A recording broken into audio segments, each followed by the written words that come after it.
I learned the most painful truth of my life the night my husband walked back into our home at 11 o'clock. Some people don't break your heart when they leave. They break it when they return as someone you no longer recognize. He stepped inside without hesitation, without warmth, without even glancing toward the hallway where our daughters were sleeping. They had waited for him. They had asked if he would kiss them goodnight. But the man standing in front of me didn't pause, didn't soften, didn't ask about them, not even once. Instead, he held out a stack of documents, his voice flat and emotionless. "We need to settle the house," he said. As if our home, our memories, our life was nothing more than a piece of property he wanted transferred into his name. I stood frozen, staring at him while my gaze drifted over the decor around us, the lamp we chose on a rainy afternoon, the picture frames lining the shelf, the tiny handprints of our daughters on the wall. Every corner of that room held a memory, yet the man in front of me felt like a stranger wearing my husband's face. A quiet panic rose inside me, not loud, not dramatic, just sharp and undeniable. Something inside me whispered that the life I thought I understood had already collapsed, and the person destroying it wasn't an intruder. It was the man who once promised to protect it. If you've stayed with me all the way to this moment, then please like this video and leave a sweet little comment. And if you haven't subscribed to the channel yet, make sure you do it now. We share amazing stories like this every single day. The morning after that haunting 11 p.m. encounter felt heavier than anything I had lived through. I woke before the alarm, not because I was rested, but because my mind had never really slept. My body moved on instinct, the same routine I had memorized 1,000 times, yet everything felt different, hollow, stripped of certainty. The girls were still sleeping, tangled in their blankets, peaceful in a way only children can be. Their innocence was the only quiet thing left in this house. I stood there for a long moment, watching them breathe. The memory of his cold entrance the night before replayed in my mind. His eyes blank, his tone clipped, his refusal to look at them. The absence of a goodnight kiss. That, more than anything, had shattered me. In the kitchen, the weight finally hit me. I gripped the counter, trying to steady myself, but the tears slipped through anyway, silent, desperate, uncontrollable. I covered my mouth, terrified the girls would hear me.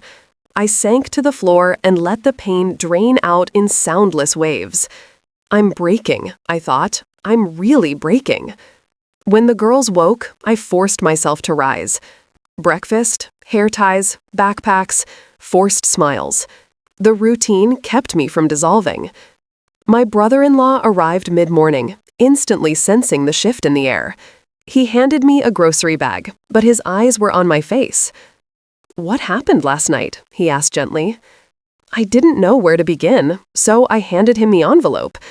He flipped through the documents, his jaw tightening. "He came here at 11 for this?" he asked. I nodded. "And the girls?" He didn't look at them. His expression darkened, but he kept his voice steady. "You're not alone. Whatever he's planning, he's not going to crush you." I wanted to believe him. But every few hours, my phone buzzed with new messages from my husband. Sharp, manipulative, calculated. "You're overreacting. Stop playing the victim.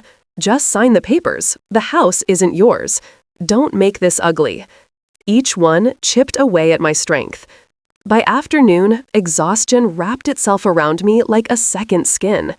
I tried folding laundry, cleaning dishes, anything to stay upright, but my mind kept drifting back to the moment he stood in our living room, expressionless, emotionless, demanding property instead of connection. What hurt even more was the truth that was slowly settling in. He hadn't come home for us. He had come home for control. Around evening, the girls asked again, quietly, carefully, "Is Daddy coming today?" My heart squeezed. "Maybe another day," I whispered. They nodded, accepting the lie the way children accept storms, as something scary but out of their control. After I tucked them in that night, I sat alone in the dark living room, surrounded by the remnants of our life, the decor we chose together, the marks on the wall, the photographs of happier times. Not one thing had changed physically, yet everything felt unfamiliar. It was like walking through the ruins of a home that still looked intact. My phone buzzed again. Another long message. More demands, more pressure. I didn't open it. For the first time, ignoring him felt like a small act of rebellion. Weak, but mine. As the house fell into silence, I pressed my hands together to keep them from shaking. My breath wavered, my heart ached with an exhaustion so deep it felt like it was woven into my bones. This was the collapse. The moment everything fell apart, not with a scream, but with a slow, suffocating unraveling. I didn't know it yet, but this would be the last night I allowed myself to break in silence. Because soon, the breaking would turn into clarity. And clarity would turn into the beginning of a fight he never saw coming. It began with a message that felt more like a verdict than a request. I want to see the kids. Short, flat, demanding. There was no preface, no softness, just the same cold efficiency that had arrived with him at 11 that night. I didn't answer. I had learned that silence was often the only thing that didn't hand him another weapon to use. My brother-in-law was at the table, working through bills, his presence steady like an extra wall around us. He noticed the way my hand hovered over the phone and gave me a look that asked if I needed backup. I slid the screen toward him. He read it, then looked up at me with a slow breath. "He can't just show up," he said. "Not like this." The minutes dragged. I kept expecting the car lights in the street, the sound of the key in the lock, the return of a man who moved through our home like he owned the rights to our lives. When headlights finally cut across the living room wall, I felt a familiar tightening, but this time there was an edge to it, not helplessness, but readiness. He arrived calm, barely hurried. The expression on his face was unreadable, too composed, like someone set to perform a part. He stepped inside and scanned the room as if making a quick inventory. Couch, shelf, lamp, pictures. His eyes did not find the girl's door. "I said I wanted to see them," he announced, voice flat. "They're asleep," my brother-in-law answered, standing between us without drama. "You can come back tomorrow. You don't need to disturb them." A small impatience flickered across his face. He reached into his coat and pulled out an envelope thick with papers. The sound it made when he laid it on the table was almost ceremonial. "We need to finalize the house agreement," he said simply. "Sign where I've marked." His words were precise, practiced. The air tightened. The house, our house, was suddenly reduced to legalese and margins. I forced myself forward, hand trembling as I opened the envelope. My name was printed across page after page, clauses carved out support, lines that asked me to give up claim, words that suggested relocation as a solution to marital incompatibility. "You expect me to agree to this?" I asked, voice thin. "It's reasonable," he replied, as if reason and cruelty shared the same definition. "It's clean. It's the fair way." My brother-in-law scoffed softly. "Fair for whom?" "It's fair for everyone," my husband said, and his smile was a sliver of something like amusement, cold and dismissive. "You can rebuild. You can move. It's practical." Practical. A word that tried to strip the room of every human piece of it. The curtains, the scratched coffee table, the frame with the girls' first school photos. His tone made the room shrink. Suddenly, my memories fit unnaturally into neat paragraphs, as if they could be boxed and sent away. I folded my hands until my knuckles whitened. Anger, fear, disbelief churned together, but I didn't let them show. Tears would give him satisfaction, evidence that he still had power. Silence, I had learned, was sometimes stronger. "You can't just walk in and hand me papers at 11 at night," I said, steadying myself. "This isn't how you negotiate a life." He blinked, as if surprised by my resistance. For a second, irritation flashed, small and sharp, before he tamped it down. "You're making this harder than it needs to be," he said. The old manipulation. gentleness laced with accusation. If you sign, everything ends cleanly. If you refuse, I'll pursue what I can legally. Legally, my brother-in-law echoed, stepping forward so his shadow touched the envelope. You harass her at night, you shout in the house, and then you call that legal? That's coercion. Heat rose in my chest. He looked at my brother-in-law as if he had intruded on a private script. His calm fell away for a fraction, revealing something tight and dangerous. He opened his mouth, voice heavy. You wouldn't understand, he said, eyes on me. You're being emotional. You never see the bigger picture. I felt the room tilt. The accusation was a familiar one. My emotions used against me.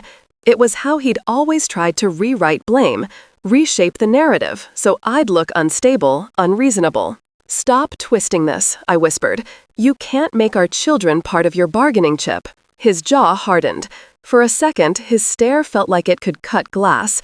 Then, almost polite, he said, sign the papers. My brother-in-law put a hand on the envelope but did not touch it. Not tonight, he said. We'll consult a lawyer. We'll not be bullied. For a heartbeat, the three of us were suspended, lines drawn in a living room that had once been ordinary. In that moment, I understood the depth of what I was facing. This wasn't simply a failed marriage. It was an attempt to convert emotional memories into legal ownership. He closed the envelope slowly, like a man tucking away a prop, and walked toward the door. He paused, turned, and there was a cold clarity in his face I hadn't seen before. Think carefully, he said. You'll regret the choices you make now. The door shut behind him, leaving a silence that buzzed with something electric and dangerous. My hands still shook, but there was a new line under my breath, a strand of resolve. The man who had just left had not only brought documents, he had revealed his blueprint. He wanted control.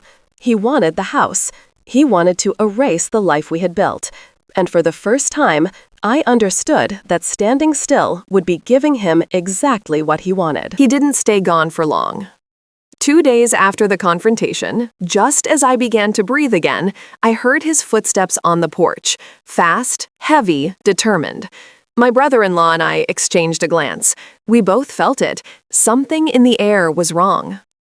When the door opened, he walked in with an unnervingly calm expression. Not the calm of a man at peace. No, this was the calm of someone holding rage beneath the skin like a storm waiting for the right crack to break open. We're talking, he said, voice level. I glanced toward the girls' room. Their door was shut. The movie they were watching played softly behind it. I positioned myself to block the hallway. Now? I asked quietly. Yes, he answered, stepping farther inside. At first, his voice stayed low, controlled. I'm trying to make this easy, he said, but you're resisting things that are perfectly reasonable. Reasonable? The same word he had used for taking the house, for ignoring the kids, for showing up at midnight.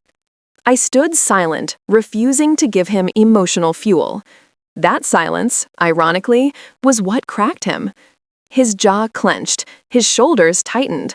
The first flicker of irritation surfaced. You never listen, he snapped. This divorce didn't have to be messy, but you're acting like a child. My brother-in-law stepped forward. Lower your voice. But it was too late. His irritation sharpened into something harsher. Oh, now you're involved again? He spat. Of course, she can't think for herself, can she? My stomach twisted. That was his old strategy, undermine my confidence so he could control the narrative. I found my voice. Stop blaming him for my choices. That single sentence detonated everything. His face flushed red. His voice cracked upward. You think you're a victim? He shouted. You think you're so innocent? You ruined this marriage. You did this. I stepped back, startled by the force. My brother-in-law put himself between us, but he stepped around him, eyes locked on me with a frightening intensity. You pushed me away, he screamed. You made me miserable. You never cared about me. And now you want to take the only thing I worked for? The house, I whispered. The house. Everything. His voice vibrated with rage. Anne was right. She told me you'd act like this. She told me you'd try to make me the villain. Hearing her name, spoken with more loyalty than he had ever offered me, was like being stabbed with a dull blade. Anne, I repeated softly, that's who you're listening to now? He leaned forward so fast I flinched. She understands me more than you ever did. His breath was hot, angry, his eyes wild. This wasn't the man I loved. This wasn't even the stranger he'd become. This was someone unhinged. My brother-in-law stepped in firmly now, his voice steel. Enough. Back up. But my husband didn't stop. You know what you are? He hissed, voice trembling with fury. A lazy, pathetic woman who couldn't even keep her husband. The word after that hung in the air like poison, a cruel, venomous slur meant to shatter me into pieces. The room went silent. My breath caught. My entire body froze. The floor felt like it shifted beneath me. For a moment, even he seemed shaken by what he'd said, a flicker of regret or shock, but it disappeared as quickly as it came. My brother-in-law stepped forward so suddenly that my husband stumbled back. You cross that line again, he said quietly, dangerously, and you won't be coming back here. My husband pointed a trembling finger at me. This is all your fault, he muttered. You're doing this. You're destroying everything. His world was collapsing, and he needed someone to blame. You destroyed it yourself, I whispered. He stared at me, nostrils flaring, breath ragged. Then he turned abruptly, ripping the door open. You'll regret this, he shouted into the night. The door slammed so hard, the frames on the wall shook. Silence swallowed the house. I stood there in the trembling stillness, unable to move, unable to breathe. My brother-in-law placed a steady hand on my shoulder. You didn't deserve any of that, he said gently. But the words barely reached me. Because inside my chest, something had cracked, not with panic, but with clarity. This wasn't a marriage falling apart. This was a man revealing who he truly was, and the version of him I had known was gone long before this moment. The morning after his explosion felt eerily still, like the house itself was trying to process what had happened. I moved slowly, as if every step needed to be quiet, out of respect for the pieces of me that had broken the night before. But something else had settled too, a new clarity, a sense of seeing him without the filter of old love, old excuses, old hope.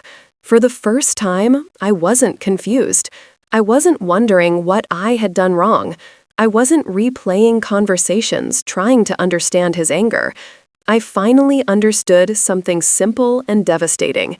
He didn't want to win the marriage. He wanted to win control, and losing it scared him more than losing us ever did. My brother-in-law arrived early. He didn't ask if I was okay. He already knew the answer. Instead, he said 4 steady words. We're meeting a lawyer. I just nodded. At the law office, the attorney, Angela, listened quietly as we explained everything. The rage, the slur, the midnight visit, the threats, the pressure to sign house papers. She didn't look shocked. She looked determined. When I finished, she leaned forward. You need protection, she said, and you need it now. My throat tightened. Is it really that serious? Yes, she said without hesitation. Your husband is escalating.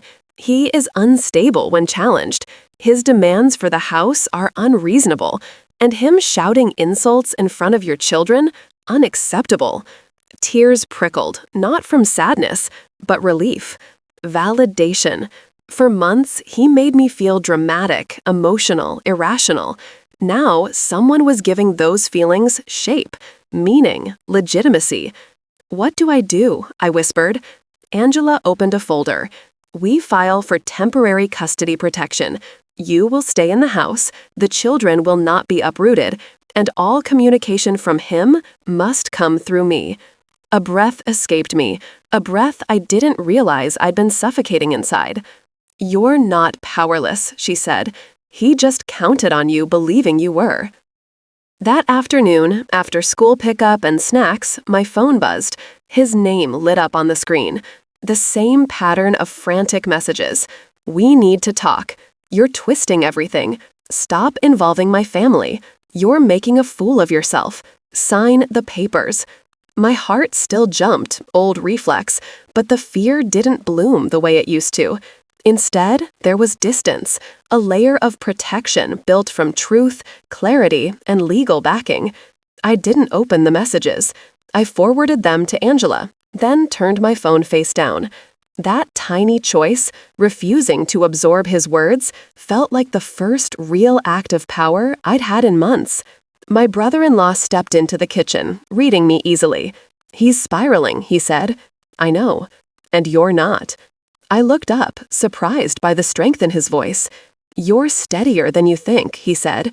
"He didn't break you. He exposed himself." That sentence sat deep inside me, like a seed planted in soil that had finally been cleared of debris.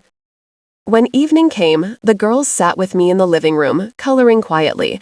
Their presence felt like warmth returning to a space he had tried to hollow out. I watched them draw rainbows and towers and crooked hearts, and for the first time in a long time, I felt anchored. I wasn't fighting for myself alone. I was fighting for them. As they got ready for bed, my phone buzzed again. Another message. Another attempt to claw back control. But this time, I didn't even look. I tucked the girls in, kissed their foreheads, and whispered, "You're safe. I promise." Then I went to the living room, sat down, and let the quiet hold me. Not the suffocating quiet of collapse, not the trembling quiet of fear. A steady quiet, a rebuilding quiet, a quiet that meant the worst had already happened. And yet, I was still standing. For the first time, I wasn't bracing for his next move. He was bracing for mine. Tomorrow, the legal filings would reach him. Tomorrow, he would realize the power dynamic had shifted. Tomorrow, he would understand that the woman he thought he could break was finally done being afraid. And tonight, I held the one truth that marked the real turning point. He didn't destroy me. He awakened me. The call came 2 days later, early in the morning, when the girls were still eating breakfast and arguing over which cartoon to watch. I stepped into the hallway to answer it. Angela's voice was steady, professional, but beneath it, something bright flickered. "It's done," she said. The world seemed to still for a moment. "What do you mean, done?" The judge reviewed the filings early. Temporary custody stability is granted. The children remain with you, your home remains your legal residence, and any visitation he wants must be supervised until further evaluation. My breath caught in my throat. Supervised, protected, stable. Words I hadn't associated with our life in months. "What about the house demands?" I whispered. She exhales, almost sounding satisfied. "Denied, fully. The judge found his request unreasonable and unsupported. He cannot force you out. He cannot claim the property. He cannot pressure you into signing anything." Something warm, almost like sunlight, spread through my chest. "And one more thing," she added. "His recent messages, the late-night pressure, the verbal attacks, the court saw them. They worked against him." For the first time, he was facing consequences instead of controlling the narrative. After we hung up, I leaned against the wall and closed my eyes. Not in exhaustion, not in grief, in relief, in gratitude, in victory. That afternoon, he finally reacted. A barrage of messages, angry, confused, wounded, desperate. "You went behind my back? This isn't fair. You set me up. This is all your fault. I won't let you take my family from me." Every sentence contradicted the one before it. Every message revealed panic where he used to show power. This was a man who had finally met a system he couldn't manipulate. I didn't respond. I forwarded everything to Angela. Then I blocked his number. Not out of fear, out of choice, out of strength. The girls and I spent the rest of the day in the living room building a pillow fort. Their laughter echoed through the house he once tried to claim as his alone. It felt symbolic, joy rebuilding in a space he tried to break. Later, while they napped on the couch, I sat across the room and finally allowed myself to absorb what had happened. He had lost control. He had lost the narrative. He had lost the ability to intimidate me. But more than that, I had regained myself. For weeks, I'd been drowning, gasping for breath, fighting to understand the man who had shifted from husband to stranger. But now, standing in the soft evening light of my own living room, I saw everything with the clarity I wished I had years ago. He didn't love us. He didn't protect us. He didn't even see us. He only saw what he could take, what he could own, what he could use. And when he couldn't, he tried to destroy it. I looked around the room. The lamp, the frame of family photos, the curtains I once sewed with hope. None of it felt painful anymore. The memories weren't knives now. They were proof of who I was before him, beyond him, without him. He had tried to erase us, but we were still here, stronger, rebuilding. When the girls woke and curled into my arms, I held them tightly, breathing in their warmth, their innocence, their steady belief that I could keep them safe. And for the first time, I believed it too. As the night settled in, I whispered something to myself, quiet but clear, a truth that had taken too long to find its way to my lips. Maybe I never knew him at all. It didn't hurt to say it. It set me free. Because the man I thought I loved had never existed. Not in the way I hoped. But I existed. I endured. I rose. And this moment of quiet strength was the real ending. Not his storm, not his rage, not his demands. My peace, my clarity, my life reclaiming itself. The collapse was over. The breakthrough had begun.